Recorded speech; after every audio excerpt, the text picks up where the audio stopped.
વાત કરીએ જૂનાગઢમાં કેશોદમાં વરસાદથી તબાહી છે। કેશોદ તાલુકાના 7 એવા ગામો કે જે સંપર્ક વિહોણા થયા। સરોડ, બામણસા સહિતના ગામનો સંપર્ક તૂટ્યો છે।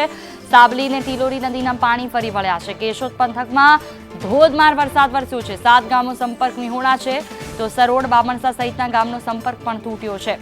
સાબલી અને તિલોરી નદીના પાણી ફરી વળતા મુશ્કેલી સર્જાઈ છે।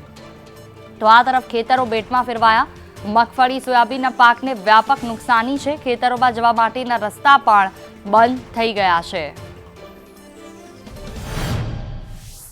કેશોદ તાલુકામાં આજ સવારથી જ અનરાધાર વરસાદ વરસી રહ્યો છે, જેને કારણે સાબલી અને તિલોરી નદીમાં છે તે ઘોડાપૂર આવ્યું છે અને અત્યારે તિલોરી નદીમાં જે ઘોડાપૂર આવતાની સાથે જ પાડોદર સહિતના 7 ગામો જેટલા છે તે સંપર્ક વિહોણા બને છે। આપ જોઈ શકો છો અત્યારના કે જે પાણી છે તે અત્યારના કમર સુધી પાણી ભરાયેલા છે।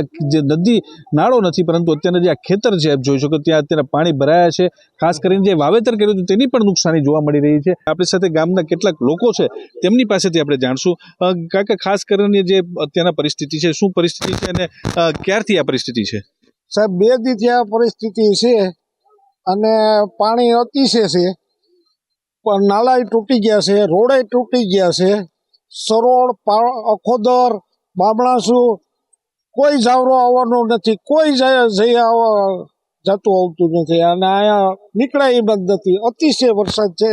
ખેતરમાં તો જવાય જ નથી, હાવ બધું જળબે સલાક છે। હાવ ક્યાંય બધે પાણી જ છે, સમજી જાય ક્યાં જવું? ખેતરમાં પાણી પાવરફુલ છે, પાણી ખેતરોમાં પાણી ભર્યા છે, રોડ ઉપર પાણી છે, ક્યાંય જવાય જ નથી। તો લોકો જ કહી રહ્યા છે કોઈ સુવિધા નથી। આજુબાજુના 7 જેટલા ગામડાઓ છે તે સંપર્ક વિહોણા બન્યા છે। ખાસ કરીને અત્યારના જે રીતે પાણીનો પ્રવાહ વધી રહ્યો છે તેથી લોકોના શ્વાસ પણ અદ્ધર થઈ ચૂક્યા છે અને પાણીનો પ્રવાહ સતત હજી પણ વધી રહ્યો છે।